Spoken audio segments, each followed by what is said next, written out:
All right, let's begin. So welcome everyone. Good morning, noon, or evening, depending on where you are joining us from. I am Bushra Anjum, and I am the host for ACM-W Celebrating Technology Leaders series. The series is designed to demystify career in tech, especially for women. We discuss career options, career opportunities, career challenges. In each episode, we invite women leaders who have been successfully architecting their careers in computing. We celebrate their stories and we learn from their experiences. Today, we are focused on mental health, well-being, and self-care, especially focused on women in tech. A few logistical reminders. I will be facilitating the discussion for the first 45 minutes. The final 15 minutes are for you to ask any questions to our panelists. I know we got some great questions at the time of registration, so I'll be taking a few from there as well. But you can also submit questions live by typing them into the Q&A window in Zoom and submitting. So feel free to write in and send your questions throughout the discussion, and we'll focus on them in the last 15 minutes. Thank you for spending the next hour with us here. We value your time, and we will make every effort to make it worth your while. All right, so today we have with us Virginia Grande, Courtney Thurston, Katie Pansiera, and Tertia Labuschagne.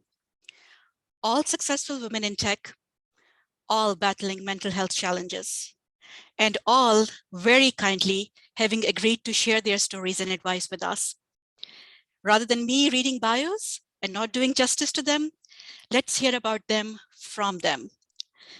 So welcome, panelists. Thank you so much for your time today.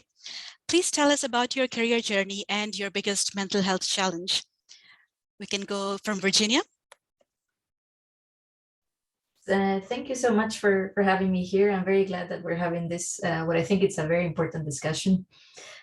So yes, I'm Virginia. I'm 1 year away or so from finishing my PhD at Uppsala University. I study computing education and in particular role models in computing. So very related to what ACM-W does actually. And yes, I'm in that period where it's part scary and part exciting to be so close to graduating. My background is in computer engineering. I studied in Spain, and since then and up till now, I've been quite heavily involved with ACM-W. So that has been an interesting part of my professional life too, and a very good source for networking and support and so on. I've had several periods of depression, and I've recently been diagnosed with general anxiety disorder. And it has been this collaborating with people that have made those challenges more, that I got some support with that. So that's been very useful. Thank you. Whoever would like to go next? I can go next. Hi, I'm Bushra Anjum. I'm so happy to be here. I think it's so important for us to show our scars so that others also know that they can heal. I spent my entire 3-year career in tech. I started studying BCom law and had a part-time job in the IT industry, and it just totally hooked me with the constant change and new challenges, etc. It's just incredibly exciting.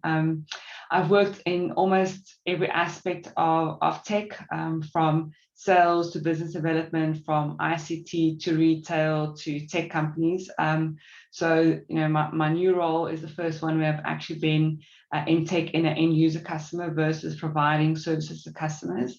And I've had lots of experience around working with people around the world, doing scaled agile transformations. I'm very passionate about building digital solutions that deliver superior client experiences and user experiences for employees.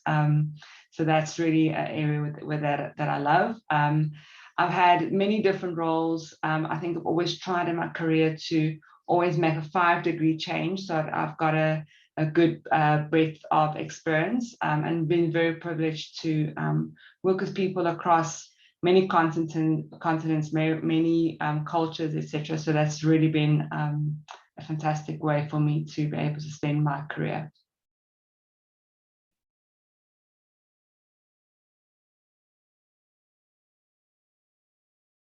Courtney? Sure. Yeah. Hi. Yeah. So my name's Courtney. I graduated 3 years ago with a degree in computer science.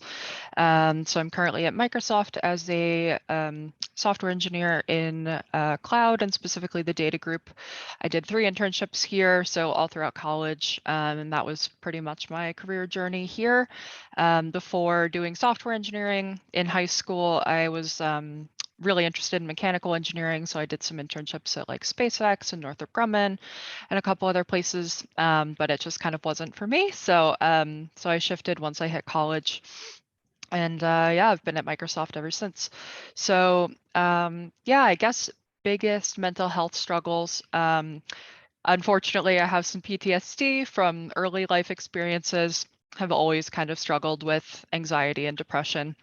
It runs in the family, which I think is a common theme for a lot of people with mental health issues.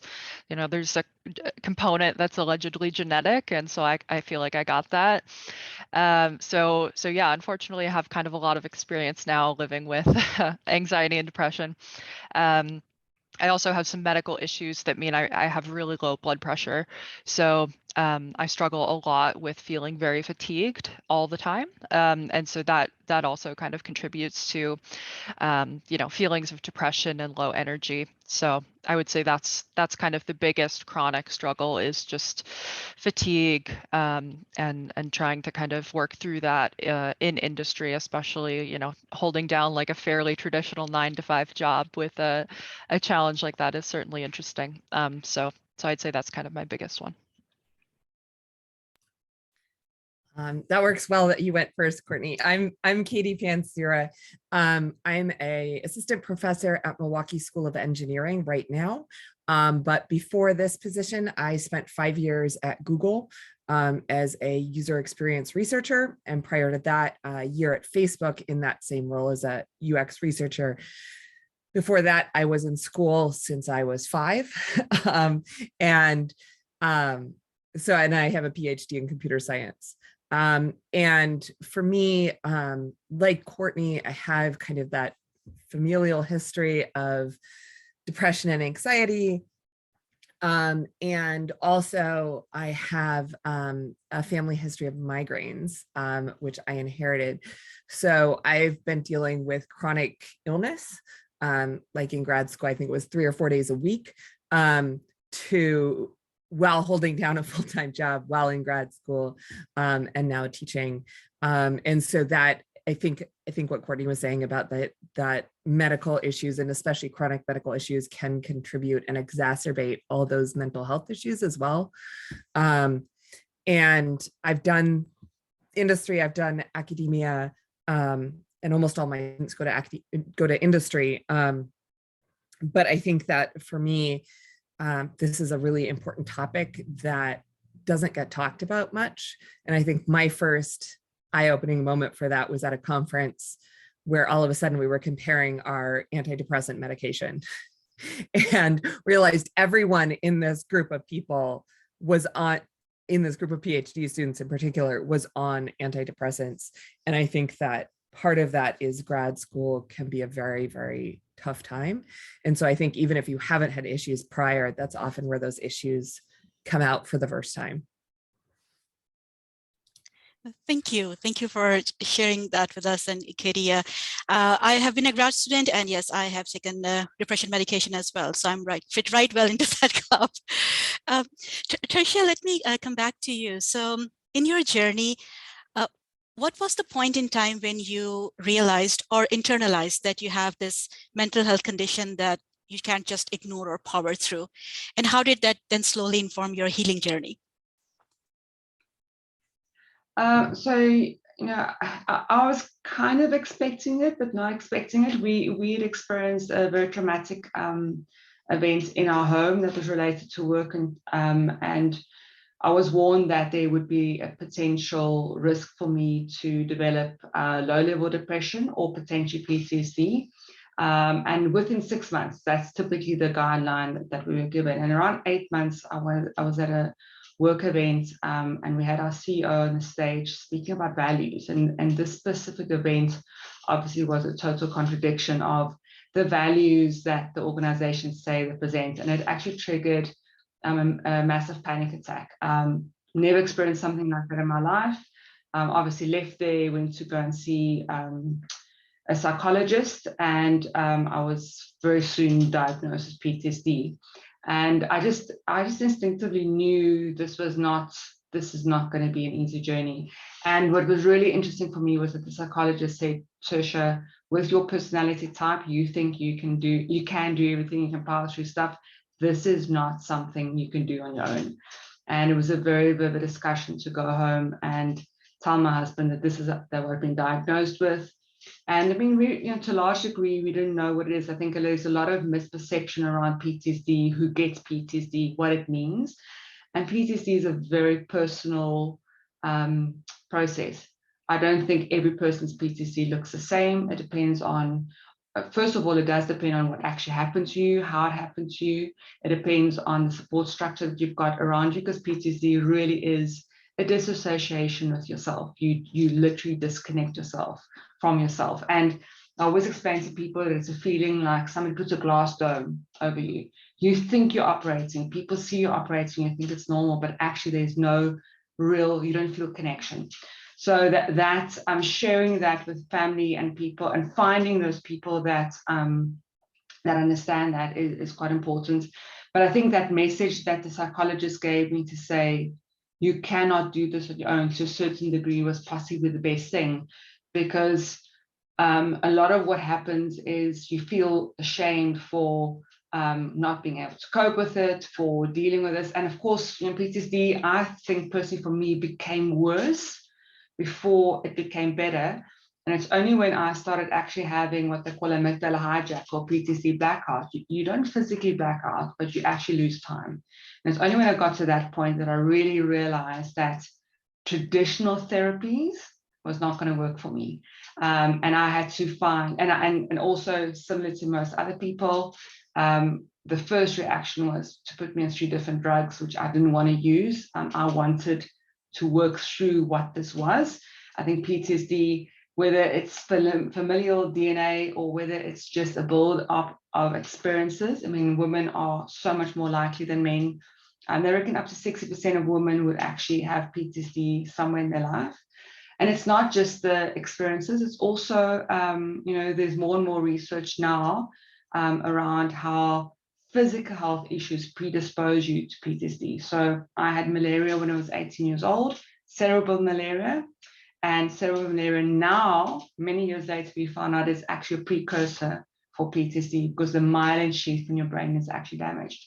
And in this journey is where I realized that I'm going to have to find my own way. And that's ultimately what inspired me to become a health coach and find alternative ways of dealing with this. But it's that guidance of, you cannot do this on your own. And that is the healing for PTSD, is that reconnection with yourself and with others. So that was really a key point for me. Wow, thank you for sharing that. And the point that you cannot do it alone, I cannot tell you how many responses that we got during the registration phase was that people are attending because they want to have a sense that they are not alone. They don't want to feel alone. So thank you for sharing your experience here. Courtney, if you'd like to go next. Sure, yeah. Can you just remind me of the exact question? Sorry. Sure. So I was asking that what was the point in time when you internalized that there's a condition that needs to be dealt with? It cannot simply be ignored or powered through. Yeah, okay. Yeah, so I mean, I guess that's kind of a hard one, because like I said, for me, it's been a really kind of lifelong thing. One of the things that my parents did right was put me in therapy really early. So I kind of got lucky that I got exposure to, I mean, I think like Saoirse had said, one approach doesn't work for everyone. It's very personal, but my mom really destigmatized the idea of getting help. And so for me, it was always kind of a given, which I'm very lucky to be in that situation, because there is such a stigma for certain people. So I mean, yeah, for me, it's always kind of been an ambient problem, but there definitely have been severe episodes throughout my life, and so that's probably more interesting to talk about. I had one in college where I failed almost everything in one semester. It's predicated by a really bad breakup that was kind of abusive and, you know, life problems. And so I think that was the first time where I was having an issue with my mental health that was so severe that it was really impacting, you know, my whole life, kind of, because, you know, I was in college. College is your whole life at that point, kind of. And so I guess my strategy for that was kind of just to get through the semester. And when I went home, well, I flew home a couple times. And again, I was very lucky to be able to do that. And so I think, yeah, reaching out for help and going to places that were comfortable and familiar, that was helpful. When I flew home for Christmas break, I found a therapist locally, was really lucky to find someone that I hit it off with immediately, which is super rare. Usually I have to do kind of a lot of searching because I feel like I'm a very particular person. And personally, I feel like therapy doesn't work if you don't find someone who you really kind of connect with. But so yeah, I got super lucky, got someone who was super understanding.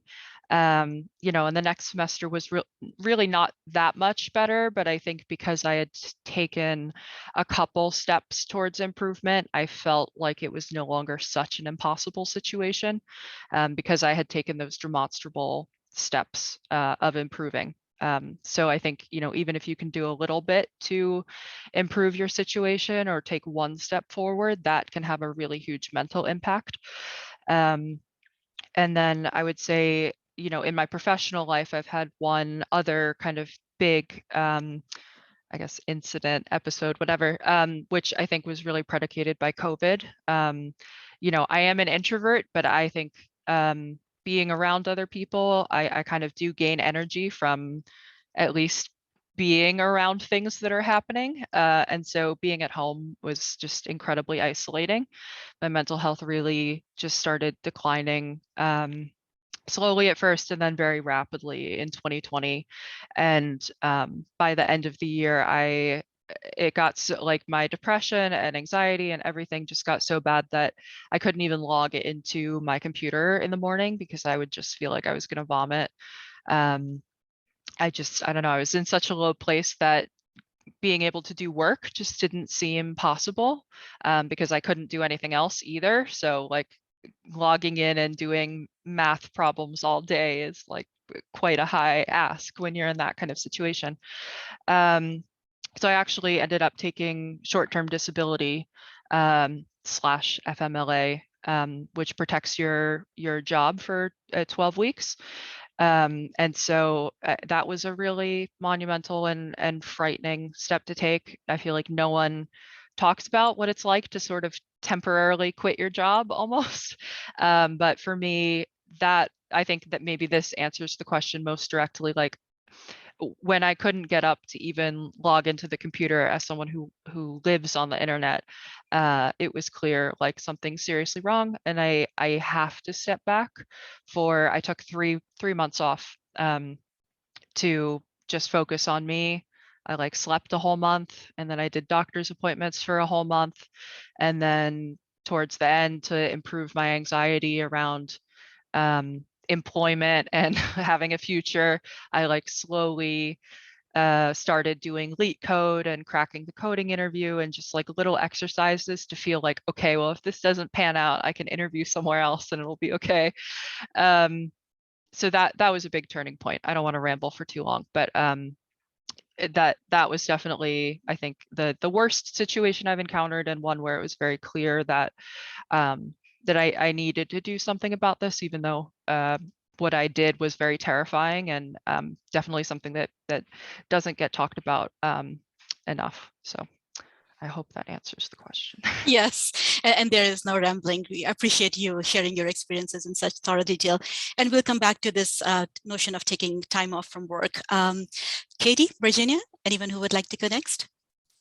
I can go next. I think if I look back on my journey, there's a couple different steps. So I had migraines for probably 10 years before they were diagnosed. They weren't very frequent. They got to be a problem my senior year of college, when it was every day for the first month of college. I had some sort of headache. But it wasn't until I went to a TMJ dentist that was part of a pain clinic that had a psychologist, and they were like, you have to see the psychologist. And I was like, okay. And I talked to her that I realized how much my quality of life was being impacted by my mental health, and that it really was an issue. I think that one of the things that really helped me was that I had been in a steady relationship for multiple years. I ended up marrying him. So like he stuck around a lot longer than that. And I think that was something that was especially hard. Like we weren't married at the time, but him like being in a place where I was vulnerable and I needed his help when there was nothing saying he had to stick around to help me was nerve-wracking. I think the next point was towards the end of my time at Facebook. I was trying to finish writing my dissertation at the same time as I was working, and the job at Facebook was about 60 hours a week and not very respectful of any sort of work-life balance. Like a message comes in at 1 a.m., you're expected to respond to it. Or at the time, which was almost 10 years ago. And I was just breaking down sobbing every weekend, like in a ball on the floor, sobbing every weekend, which looking back in retrospect was very clear burnout. And so that was kind of my roughest spot. And I had another point at Google when I'd come back from maternity leave and realized in retrospect, I'd been burnt out before I went on maternity leave. And while I was on maternity leave, I had 3 different managers and there's all this stuff going on, and the team was no longer the right fit for me. And so that was kind of another thing where it was the burnout, but it was also compounded by all these other things. And I think that this is part of it, right? Is that mental health is rarely just what's happening with your brain chemicals. Like there's everything else adds on to it. And then I would say the final point was really, we have these annual surveys at Google to see how employees are doing. And one of the standard questions they ask is, do you consider yourself to be disabled? And one time I actually read the description and I said, oh, that's me, right? I have to miss at least 1 day of work a month because of my migraines. I have to do this. I have to do that. I take daily medications. I have shots I carry in my bag. I'm supposed to have pills in anywhere I go, anytime I go anywhere. And that really started a shift. Because once I realized that I had internalized ableism that was saying, well, I can't be disabled because, I can walk, or I haven't had a huge crisis point, or all these things, I could say, I am disabled. And this is who I am. And this is what disabled looks like for me. But also it means that now I'm a much better advocate for my students who might be having mental health issues. And so one of the things I say to them on the first day is I say, if you're in massive amounts of physical pain, like if you break your leg, you can't focus on your classes, right? And that's just to be expected. But it's the exact same if you have that mental pain.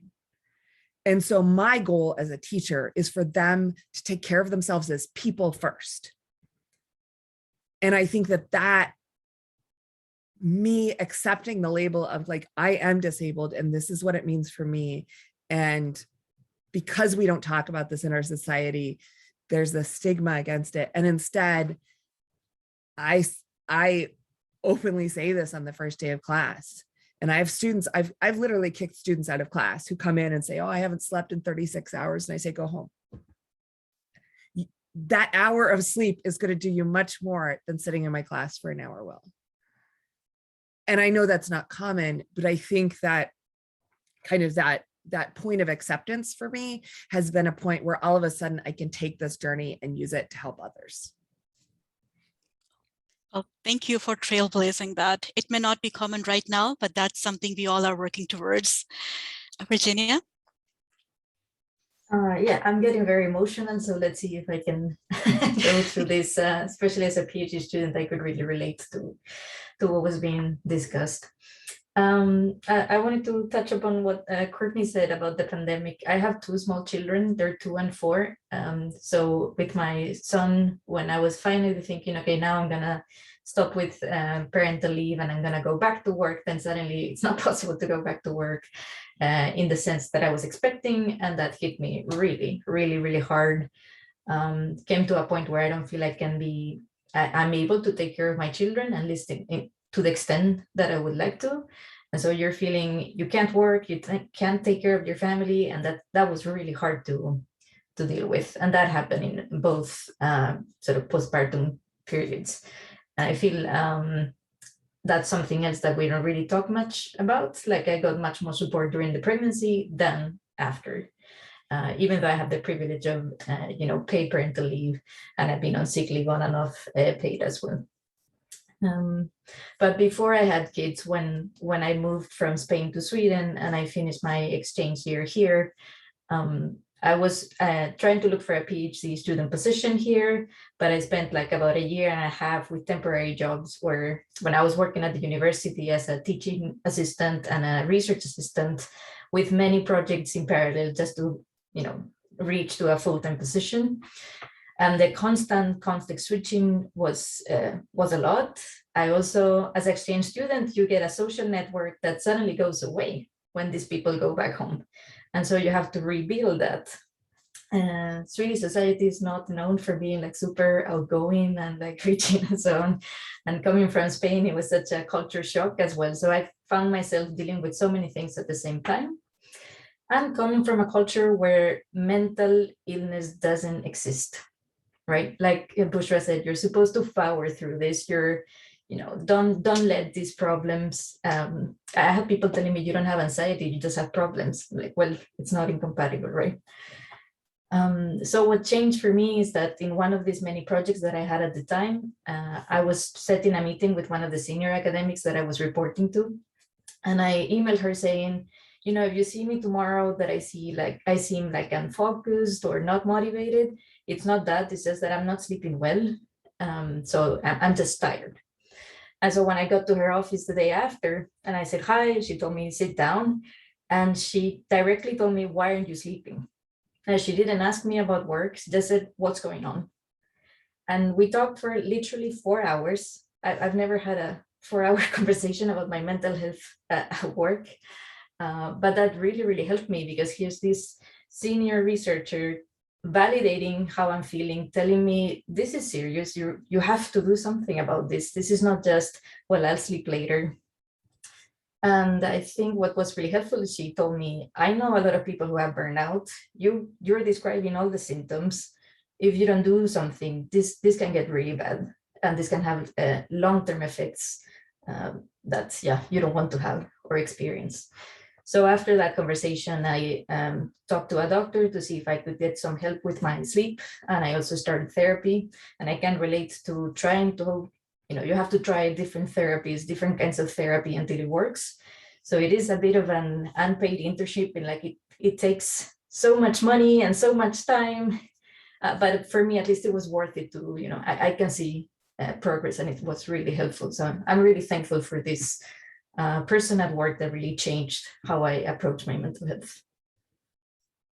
Well, thank goodness for good mentors and colleagues. And you're rightly saying, Virginia, there are so many taboos, so many hidden expectations. As Katie was saying, there is this internalized ableism definition that even those who need the most to break out of it find it difficult to ask for help. Tertia, let me ask you, you mentioned that PTSD experience is shaped by the structure around you. So what role have your family, friends, or work colleagues played in your well-being journey? So, I think it's very difficult. I mean, even if I just look at my relationship with my husband, it's very hard for somebody to understand what you're experiencing. In fact, I would say that it's impossible. And it's even worse because even though you can go and Google what is PTSD, our experiences are so different. So I think probably the first thing for me was to first of all, acknowledge what had actually happened to me. By the time that I kind of anchored in the fact that something terrible happened to me, I'd already been fighting PTSD for 4 years. The minute that I acknowledged that that terrible thing happened, things turned around for me. And that also makes a big difference in the fact that you start thinking of the ability that you've actually got the ability to say to some people, this is what I've experienced. This is what you may see in the workspace. I was terrified that I was going to have a blackout or that I would have a reaction because I get triggered by peripheral vision, a movement by peripheral vision. And so I had to actually explain to people, I have PTSD, this may happen. And that actually allowed me to calm down in the workspace and not be so terrified. Even though I did have a couple of reactions, people even could find some humor in the sense that, oh my goodness, you were so worried about that. But look, you're fine and we're here for you. So you can create empathy by being honest about it. But I also think you're going to have people that just cannot understand it, especially people that are very close to you, because this is not something that lasts for a week or 2 weeks. It's ongoing. So there has to be a lot of, I think, communication and education. It's very hard for yourself to necessarily express what's going on when you are in the middle of experiencing something overwhelming. But what really did work for me was that the explaining it to colleagues, but also having 1 or 2 people in my life that I could really have a close connection with, because it almost becomes like a lifeline, where you actually don't have to talk about it. They can, because they know what you're going through, you can just go and say, I'm not okay. And it's not about making you better, but that acceptance is very important, because I think a lot of mental health in all its formats is how hard we are on ourselves, and the fact that we expect ourselves to be doing better at this, to be healing faster, to be doing more things. So having those people that can give you that understanding, and I think destigmatizing is incredibly important for yourself to cope for your own healing process. But similar to Katie, I mean, once I had gotten a lot better, I don't know that you ever heal 100% from PTSD. I think it changes you. You always have to be vigilant. But once I could recognize it, I could see when colleagues were in distress. And I think that's the gift, right? Is by making yourself vulnerable, by showing your scars, by making other people aware, people come and talk to you. They will come and tell you, hey, I've also got this. And that's when you realize that you can also be supportive for them and that you are not alone. So that sense of community is very important, I think, to create. But what I will say, and this was the hardest thing for me to realize, is that no one is coming to save you, right? The only person who can heal you, who can do the things that you need, is yourself. And that becomes more comprehensive around doing what you need. Virginia's example, if you need sleep, oh my goodness, go get your sleep, because without sleep, you can't have a conversation. You don't have the resilience. So having people who can also be your alarm bell to say, hey, you may not be feeling this because you're disassociated with yourself, but I can see you haven't slept. Can I do something for you? Selecting the people in your inner circle is very important, because you need somebody to help you remind that you are your own savior. You are your own savior. Golden words. Thank you, Tricia. Courtney, so you took the mental health leave for 12 weeks, and this is a relatively new concept worldwide that, oh, you can take leave for mental health. Okay. So how was the reaction to that when you initially started talking about taking this leave, and were you treated differently when you came back? What was your experience overall? Yeah. So I mean, this is kind of a complicated answer, I guess, because I was not on the team that I'm on now. And so that was perhaps part of the mental health situation, was I just was on a team that was not a good fit for me. And so that kind of plays into it too. It complicates this answer. So I feel like a lot of the advice and accounts that are given from folks who take this leave or just deal with mental health in general are maybe a little bit rose-colored because now you're healed, and so you're looking back on it and don't remember the full trauma. I mean, I want to be frank that I did not feel safe at the time to have a conversation with the person who at that time was my manager. And I think that's a common experience. Unfortunately, the advice that's out there for mental health in corporate America, at least, is often, oh, just tell your manager that you're struggling and they'll help you, which is informed by this idealized idea that everybody is yeah, a hero who's going to reach out and do the right thing, which unfortunately is not always true. So in my specific case, I did not tell my manager that I was leaving. That's one of the protections, I guess, that FMLA, which is my understanding is like a government kind of assurance that you cannot be fired for your protected status of like, hey, I need to take this leave for physical or family reasons. Is that yeah, you don't have to give a notice, and because I already kind of wasn't in a great situation and I felt like telling the manager was going to be a bad idea, I didn't. So I just filled out the paperwork through benefits and HR with my company, which luckily for me was like well established. And they did the notification, which was basically, hey, she's not coming back for 3 months. There's nothing you can do about it legally. Sorry. Sometimes that's how it is. You know, I can certainly give advice for anyone who needs it on if you have a manager who you find approachable, how you have that kind of conversation. But for me, it just wasn't a viable option.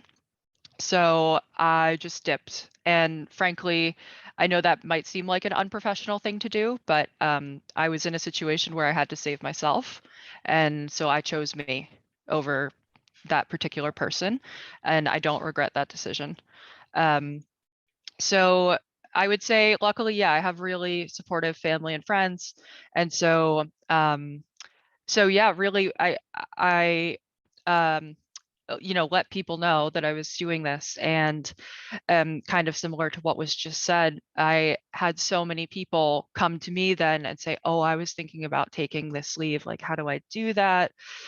I also can't log into my computer in the morning. Like, I can't get out of bed. I'm not showering. Like, all of these things that nobody talks about. Suddenly, because I was being open with my friends and family that this is happening to me, I got so many people telling me that they were going through the exact same thing and then asking for advice. So I think, you know, I don't want a blanket statement say, be open with everybody, tell people your life story.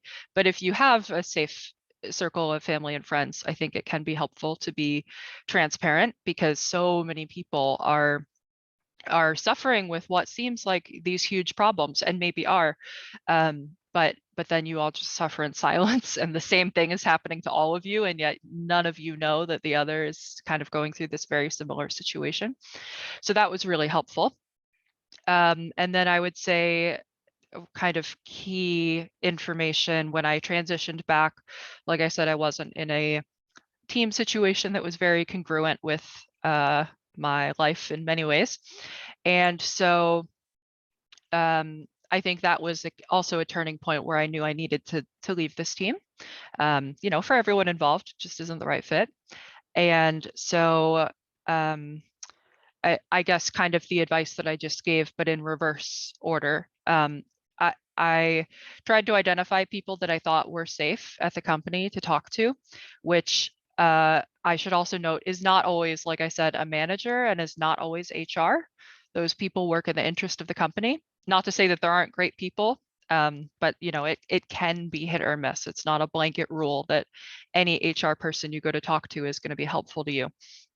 And so instead of looking by job function like that, I tried to find people who had been open at lean-in sessions about, you know, their terrible pregnancy and how it impacted their work, or really had just discussed any kind of life hardship that isn't talked about so much, or people who had been very vulnerable.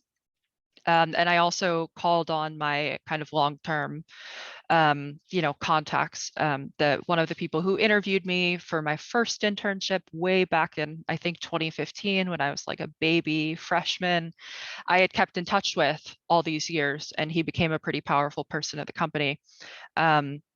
So I was able to go to him and say, hey, I'm kind of going through this life catastrophe right now. I really can't return to this team. And, I'm thinking about leaving the company. What can you do to help me to stay? Because I do want to stay, but, this situation just isn't working. So I think, I guess the punchline really is that kind of sponsorship or mentorship can come from unexpected places. It's not always the people you're closest to. It's not always the people on your team. It's not always benefits in HR. Totally can be, but my advice, I guess, is to look for people based on the vulnerability, based on whether they've signaled that they're a safe person to talk to, regardless of their actual job function. Because a safe person who has nothing to do with HR will know another safe person who is in HR, who they can connect you to. And you can kind of cheat the system that way. Yeah, I hope that answers the question. I feel like I'm forgetting the end of it, but yeah. Absolutely. Thank you for sharing that. And this advice is very useful too. Try to find that safe person that doesn't necessarily have to be in your chain of command or from HR. Absolutely. And talking about safe people, Katie, you mentioned that you place a lot of emphasis for your students to consider to place emphasis on their mental health. And this kind of ties to one of the audience questions that we have received as well, that how do you encourage students to seek the help that they need? Yeah, well, the great thing is that's actually from my undergrad advisor. So thanks, Jan, for that. I think that there's a number of things. So I think Courtney just touched on one of them, which is show that you are that safe person. I actually have a note in my syllabi that my office is stocked with snacks, chocolate, and tissues, right? You don't actually need to talk to me. You can come and say, hey, I haven't eaten today. Can I have something? And you can even message me, like, can you bring a granola bar to class, please? And I will say, do you have any nut allergies? And then I will bring them a little, handful of stuff. I'm very open about my issues with mental health. I'm very open about my experience changing teams, and that I feel like, Courtney, if I had gone much longer on my old team, I would have been exactly where you were. I changed teams and I didn't tell my managers I was even looking. Everyone else walked into the office every day and said, have you found a new job yet? And my managers had no clue, which was a signal to me that they were not those safe people. So I try to do that. I also am very open with them about my migraines. So sometimes I teach when a migraine is coming on, and I warn them, I think I'm getting a migraine if I have problems with words or like making sense. That's probably what it is. And I've had students come to my office where I end up walking them over to our counseling center. And I think one of the things we're seeing right now is, across the world right now, there's this mental health crisis that's been exacerbated by the pandemic. And I think especially in those students of 18 to 22, they're trying to learn to be adults while also dealing with this global pandemic. And it's just a really crappy time. And so I will say that making myself the safe person comes with a burden. I have gotten threats of self-harm in the middle of the night, not looked at my phone till morning, and spent a good chunk of the day not just making sure that student is helped, but also then trying to make sure I'm in an okay place. And so I think that it is something that not everyone can do, but it's also something that those of us who can do need to be doing to make sure that there are those safe spaces. But I think, I just keep coming back to Courtney's phrase where like, I had to save myself. Right. And that's kind of what I sometimes talk to students with. I've had students who haven't come to class all term and end up failing and like plead with at the last minute or like, oh, can I get, like, if I turn in all my grades, all my stuff this weekend, can I pass? And I said, well, you could, but is that the best use of your time? And are you just doing that to impress me? Because you did the work you needed to do this term. You know, you were doing outpatient therapy every day. Like, there is no way I could be prouder of you than for you putting yourself first and taking care of yourself. And so I think part of it too is just that reassurance a lot of the time that you are doing the right thing. And then also kind of helping them build habits. So one of the things I do in my classes is I have a weekly reflection. So it's some questions about the readings or whatever, but then I always have one that's like a mental health check. And so like, okay, it's 65 here in Wisconsin today. It is a gorgeous day. Go outside. like it's not going to fix your problems, but for a few minutes, it's going to be a little lighter. And so I try to help students build those healthy self-care habits and build those habits that are going to stop them from burnout when they get into industry.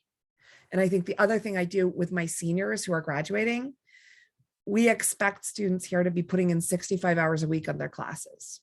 A lot of them have part-time jobs on top of that. So if you're working 80 hours a week and you go to a job that's only expecting 40 hours a week, it's easy to just work 80 hours a week because that's what you're used to.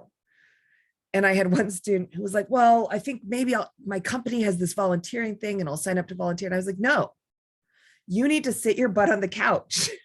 You need to find a hobby. You need to have fun cooking. Like, you need to take some time to get to know yourself before you just commit all your time to external places. And so I think that is another big thing. And I'm seeing Virginia nodding and just thinking about, I think that was some of my bad habits in grad school because I didn't have a family then. And so like now, you know, I have to do bedtime every night. Like, that's not an option. But I think that in grad school, a lot of that got lost where I just felt I should never watch a movie because I should always be doing research. And if I'm not doing research, I should feel guilty. And so I think there's a lot of these things that spiral, and they spiral out of habits that we start when we're so young that we're not paying attention. That's beautifully said. And the perfect segue, because I was also going to go to Virginia next, who currently is a graduate student.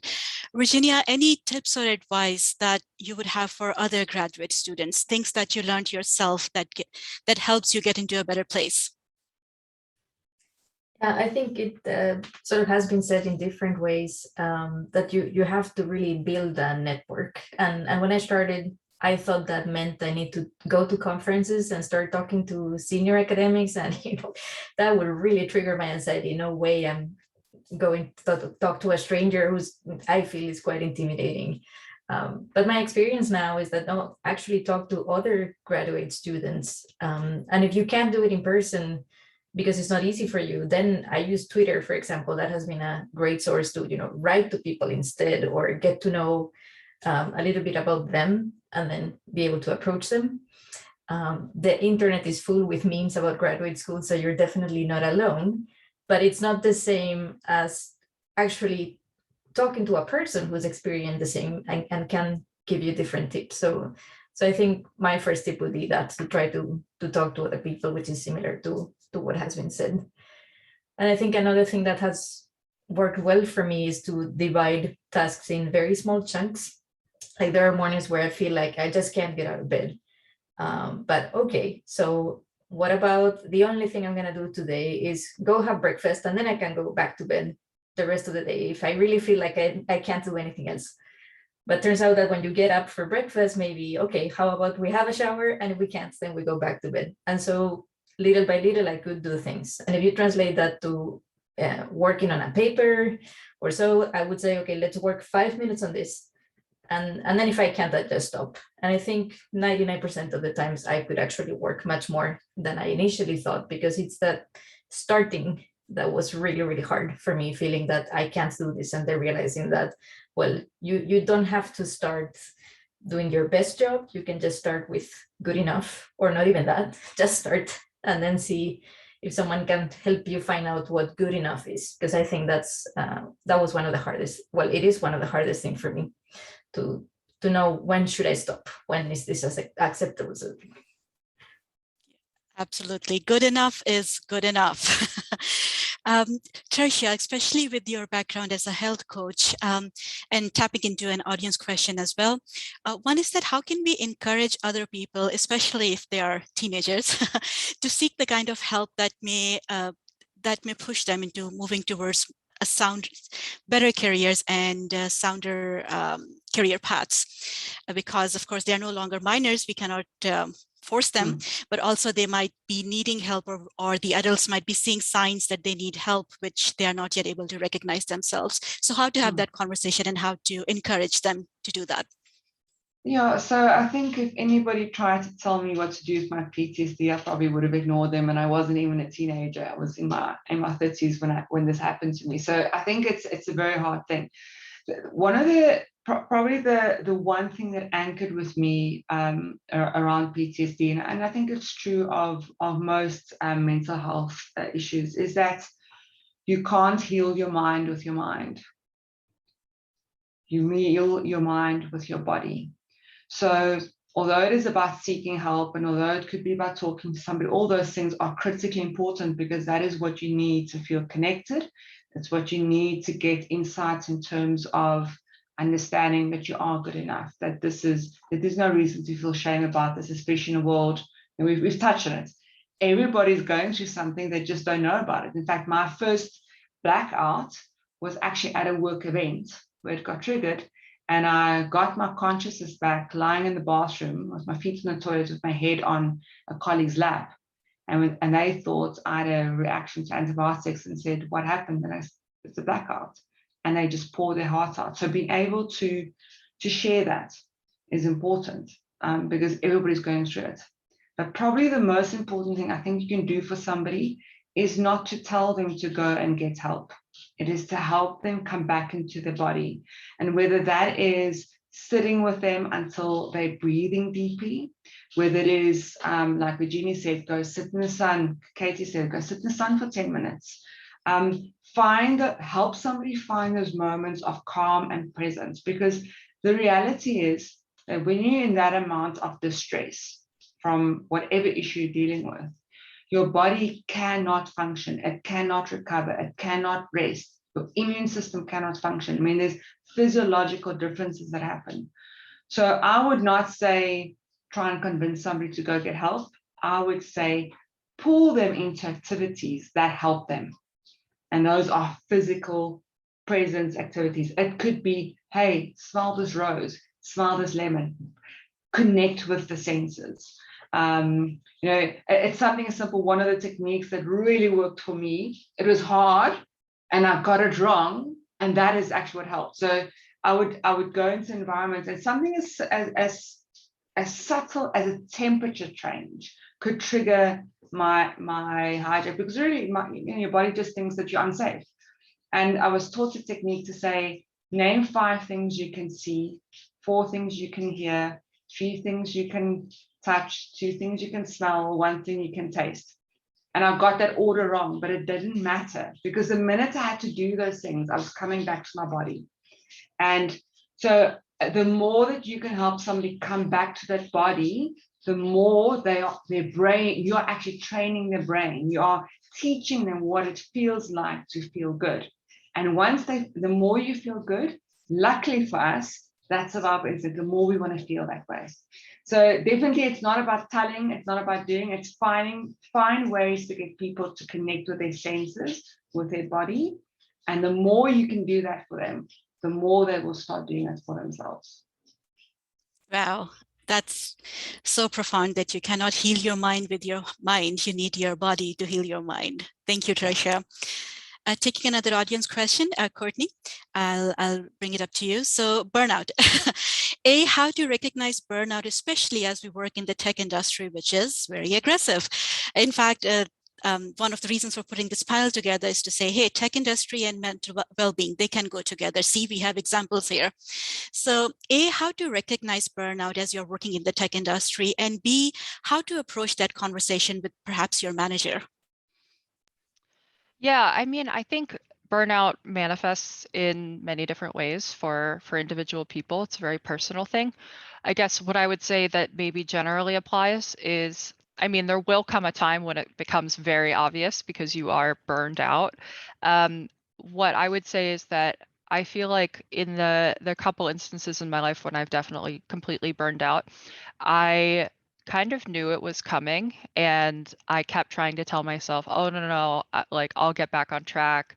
I have this or that coming up. I'll just do this or that thing and talk to this person and it'll be fine. So I kind of like pushed that gut instinct I had that this is becoming too much off to the side and thought, no, I can do another 6 months, like Christmas break's coming, it'll be fine.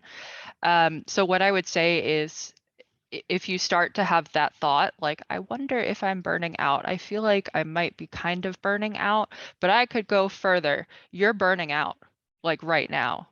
So don't wait another year. You know, if it's bad enough that you're having that thought, that's the sign. And that, you know, because it's early, hopefully, you know, you won't have to go through a huge song and dance to get back on track. And that's kind of the benefit of not waiting until it's catastrophic. But I wish I had listened to that voice when I had it. So I would say listen to that voice. The other thing on how to communicate that to managers, I mean, I feel like I've already kind of given advice if you have maybe a not so great manager, which is basically leave that team, find someone else, you know, go to a different company, which I hate to act like these are easy things to do, especially when you're in a mental health crisis, but um, uh, but it's just kind of how it is. When you get better, try to get yourself into a safe situation, and if you're not in that safe situation, try to find somebody who is in the meantime. If you have a good manager who you feel like you can approach, which is my situation right now, I feel like you know, frank communication is helpful, and that doesn't mean, you know, super explicit, like, you know, symptoms and, you know, medicine names or things like that necessarily, but yeah, just kind of managing expectations. Like, I work very strange hours, but our rhythm of business is pretty standard 9 to 5. So I try to let folks know, like, hey, I'm actually not going to be online this morning.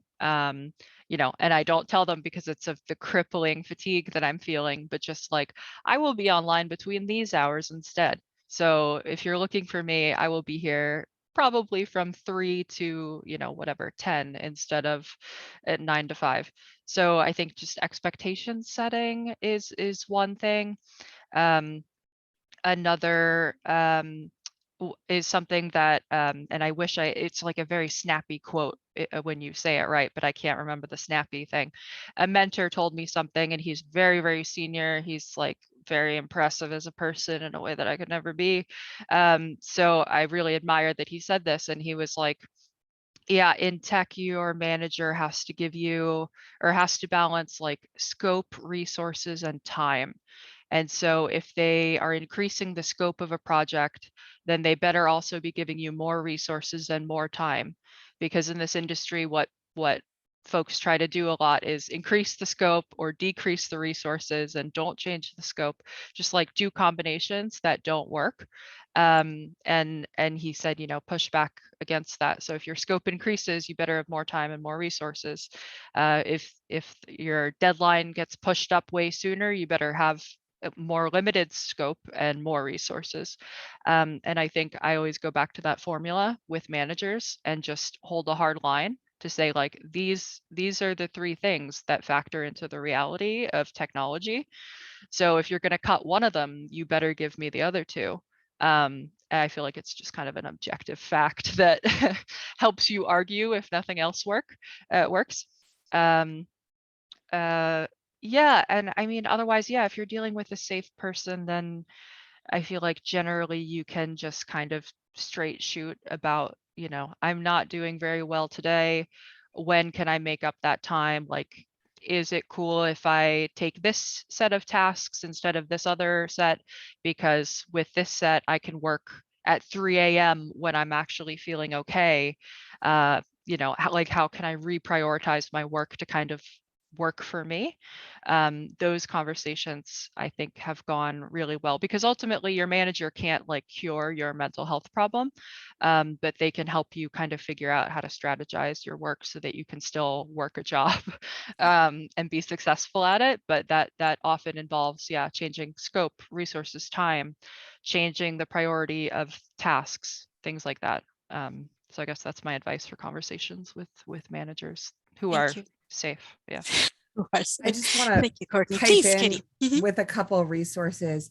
So I read Burnout by Emily and Amelia Nagoski in the early 2021.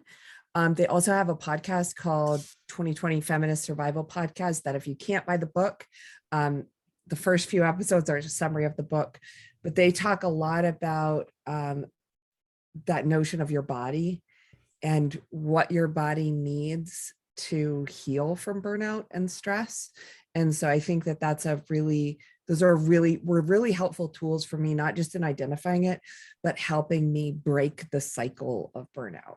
So I just want to make sure that if you're looking for resources, like I think the questioner was, I mean, I think Courtney's advice is all great, but I think if you're looking for even more resources, that is the first stop I would make would be Emily and Amelia Nagoski. Thank you so much, Katie. That's really helpful. Well, I think we can keep talking for a few hours, but we just hit 1 p.m. Well, it's 1 or 2 p.m. So be respectful of our audience time. We'll wrap up the discussion. My request to the audience, as you log out of this session, you will see a brief feedback form.